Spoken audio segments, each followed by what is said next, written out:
Kalau gua sih apa namanya dari kemarin masih wait and see ya, karena kan kalau gua secara pribadi memang banyakkan itu lebih model portofolio gua itu kan lebih buat investing ya, jadi jangka panjang. Tapi karena memang IISG sudah dirasa cukup premium, eh gua malah kemarin kurangin bobot karena gua ngelihat kayak misalkan Bank BCA udah nggak bisa nembus 8.000, jadi ketika di angka 7.900-an gua mulai coba kurangi. Terus eh gua kemarin Bank BRI juga udah bersih. Ini gua malah mulai ngeliatin itu apa namanya saham-saham kayak batu bara itu kayaknya harusnya masih ada potensi buat naik nih, karena kan kemarin memang pembahasannya di semester 1 ya, kan ekspektasinya ketika pemulihan ekonomi sudah berjalan harusnya saham-saham di top kayak ICBP, Unilever, Indofood dan sebagainya itu harusnya bakal bergerak. Tapi pada kenyataannya memang orang itu sekarang tendensinya masih suka sama batu bara ya, karena ya teman-teman dari kemarin yang banyak gerak itu adalah Bakri Chip. Jadi kayak saham-saham modelan Bumi, terus Energi, Dewa, BRMS itu ya kan relate sama batu bara ya. Karena memang kalau kita perhatikan ya harga batu bara juga masih stabil di atas angka 400. Terus demand-nya juga masih tinggi baik dari dalam negeri maupun dari luar negeri. Terus juga sentimen dari negara Eropa yang katanya balik pakai batu bara lagi itu harusnya dalam jangka menengah, dalam artian sampai akhir tahun itu sektor batu bara ini masih fluktuatif lah pergerakan harganya kayak gitu sih. Kalau mana Ter?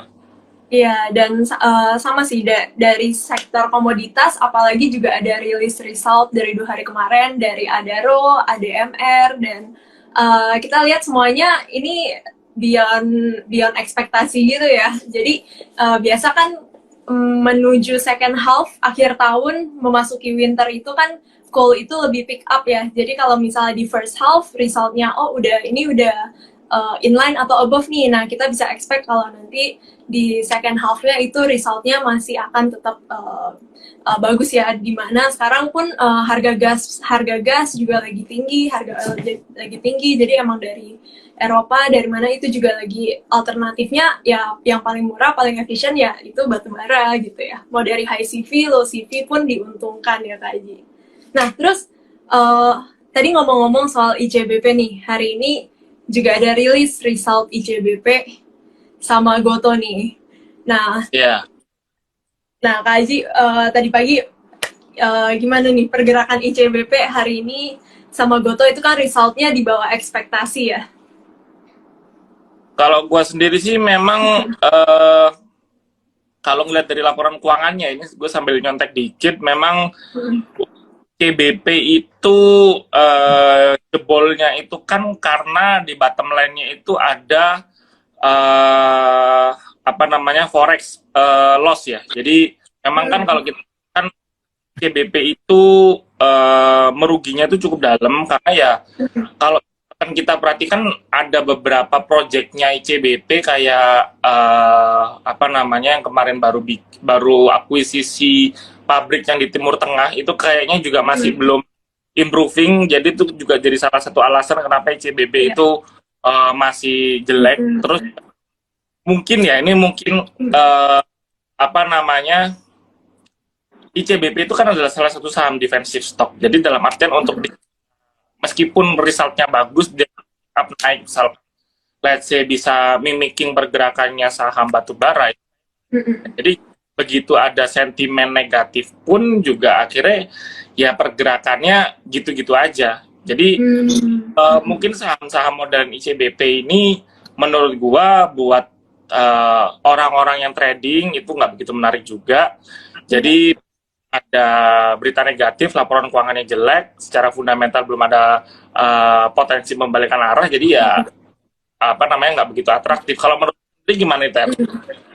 Kalau menurut gue tadi yang dari gue lihat itu kan dia revenue-nya tetap naik. Nah, tapi dari bottom line-nya itu turunnya lumayan ya, turun lumayan dalam 40% nih. Jadi dia itu dari marginnya itu menipis karena yang pas karena ada perang Rusia Ukraina itu kan harga gandum itu kan shoot up kan. Nah, jadi itu membebani dari cost-nya mereka. Nah, tapi kan dari awal third Q, kuartal ketiga itu kan udah mulai melambat nih, udah mulai turun nih harga gandumnya. Nah, itu jadi kita bisa harapannya ke depannya itu bisa membaik lah, ada perbaikan untuk result ke depannya. Dan juga yang tadi Kak Haji mention itu yang ada rugi kurs itu kan juga karena USD-nya ya, rupiahnya melemah, jadi itu karena exposure utangnya dalam USD itu lumayan besar, jadi emang itu rugi, tapi dari segi cash flow-nya dia masih bergerak positif sih untuk ICBP. Jadi seharusnya untuk long term dan juga dia itu juga lumayan bisa menahan inflasi ya, karena kalau misalnya Indomie nih, siapa nih di sini yang nggak makan Indomie? Walaupun kalau naik harga jangan dinaikin, kita susah ya beralih ke yang lain nih, karena emang market share-nya udah menguasai market share yang besar nih di Indonesia ya untuk ICBP gitu. Oke. Nah, kita mau dibarengin nih sama bahas teknikalnya juga nih. Boleh, boleh. Gimana nih jadi ICBP nih? Gimana nih? Mau apa teknikal nanti? Atau kita move on dulu deh, technical nanti di akhir deh. Kalian Terus tanya, dari Goto, kalian tanya jawab sekalian ya. oh ya, Goto gimana Goto? nah Goto hari ini juga pergerakannya minus dalam ya, makanya hari ini indeks juga awal-awal sempat minus 1% ya, itu Goto juga sempat ARB ya Kak Haji ya tadi. Mau ARB tapi Jadi dia kerugiannya melebar ya dari first half ini jadi 14T dari yang tahun lalu di periode yang sama itu cuma 7T. Nah, tapi dari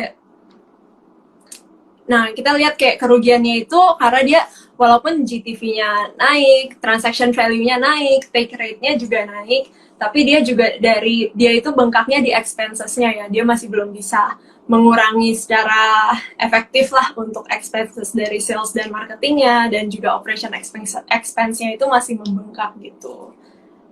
Tapi untuk third Q kita masih expect kayak karena sekarang kan mobilitas sudah meningkat nih dari yang ke kantor, ke sekolah, ini kita rata-rata udah mulai kapasitasnya udah mulai full lagi nih, udah back to normal lagi. Jadi dari segi untuk yang on demand-nya itu kita bisa ekspektasinya akan membaik.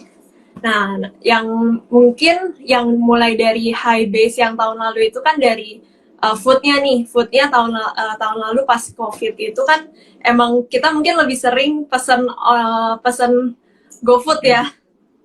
Nah, mungkin betul, sekarang kita trennya udah mulai balik nih, kita udah mulai makan di luar ya, itu mungkin akan menurun gitu. dan mungkin kalau Goto itu kan memang secara guideline manajemen di dari kemarin itu mereka banyak melakukan investment guideline, sama ya mereka melakukan banyak marketing campaign lah. Jadi ini harusnya penurunan sekarang itu sudah diekspektasi sama manajemen, karena manajemen udah dari awal udah mention bahwa di tahun 2022 ini di pertengahan tahun mereka bakal mulai start melakukan ekspansi lagi. Ya kita tahu lah kalau misalkan Goto bilang dalam tanda kutip ekspansi itu kan pasti kayak burning money lagi. Jadi ya untuk para investor yang yang suka merhatikan sahamnya Goto ini, ya diharapkan dalam tanda kutip pengertian lah, karena memang bisnis modelnya perusahaan seperti Goto ini kan ya agak susah untuk bisa dapatkan keuntungan, dapat margin aja agak ribet, dapat revenue kayak gitu sih. Bahkan Grab itu juga kemarin resultnya juga masih merugi ya. Betul, untuk Grab yang di Singapura ya. Iya.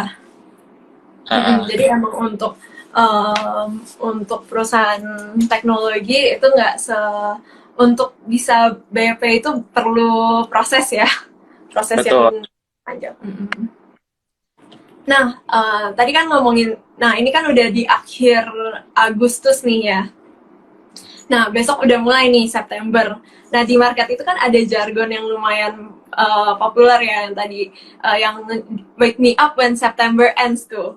Nah, kalau lihat dari seasonality, dari historical gitu, kalau September itu kan chance-nya 50-50 nih, market bisa uh, bisa hijau atau merah nih. Kalau menurut Kak Aji gimana nih? Apakah Oh, benar nih apa September teman-teman harus kurangin trade apa lebih baik kurangin tradingnya dulu, nanti tunggu deh menjelang akhir tahun window dressing baru mulai aktif lagi, atau gimana nih kalau menurut Kak Aji? oke, kalau misalkan eh, yang dibilang wake me up when September ends itu ya bisa dikatakan benar kata lu tadi 50-50 karena eh, menurut historis ya berdasarkan dari time frame dari tahun 2011 itu which is 10 tahun terakhir itu kalau kita hitung-hitung ternyata IHSG di bulan September itu 11 kali 6 kali mengalami penurunan, jadi tutupan dari awal bulan sampai akhir bulan itu merah dan sisa 5 kalinya itu hijau, dan hijaunya pun itu nggak signifikan, jadi bisa dikatakan memang lebih banyak boncosnya karena memang kalau kita perhatikan kok bisa seperti itu sih. Yang membuat IHSG kecenderungan turun di bulan September itu apa? Karena kalau kita lihat ternyata nggak cuma di Indonesia doang, nggak IHSG doang, tapi malah berasal dari market-market major kayak misalkan yang ada di Amerika, ada di Eropa. Kenapa?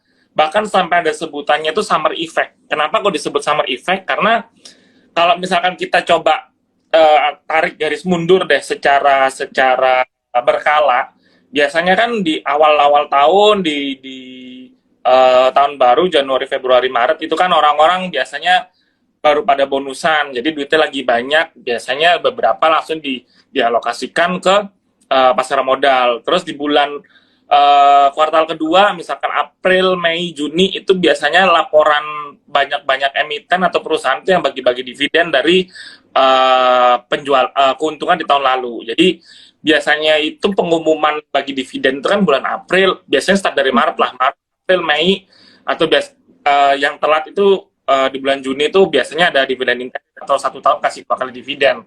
Nah, berlanjut, jadi sentimennya kan cukup banyak nih, di mana di kuartal 1 ada likuiditas, di kuartal 2 ada sentimen positif dari laporan keuangan sebelumnya, terus lanjut lagi ke bulan Juli, Agustus, di mana laporan di semester 1 dikeluarkan.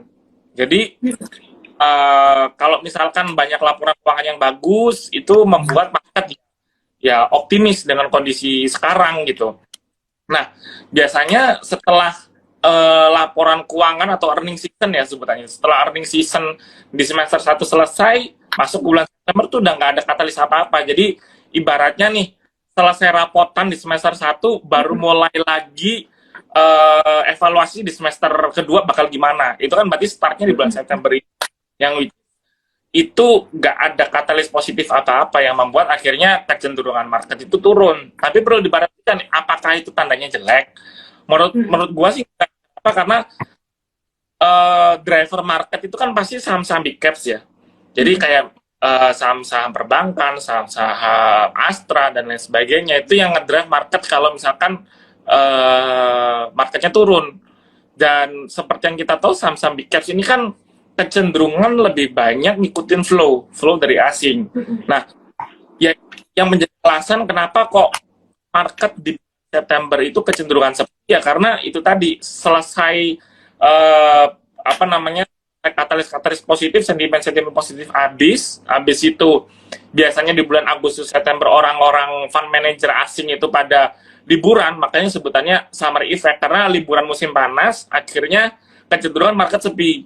Nah, ini malah jadi momen yang cukup menarik terutama buat kita investor retail. Kenapa? Karena biasanya kan kalau market itu kecenderungan sepi atau market itu turun disebabkan oleh big caps, pasti saham-saham small mid caps-nya itu menggerilya nih. Jadi pada bergerak naik, pada mulai atraktif ya, karena biasanya kan investor yang retail bosen nih, market big caps-nya lagi nggak kemana-mana, ya udah kita coba cari-cari saham-saham ibaratnya saham lucu-lucu yang bisa kita Ya. trading apa gitu.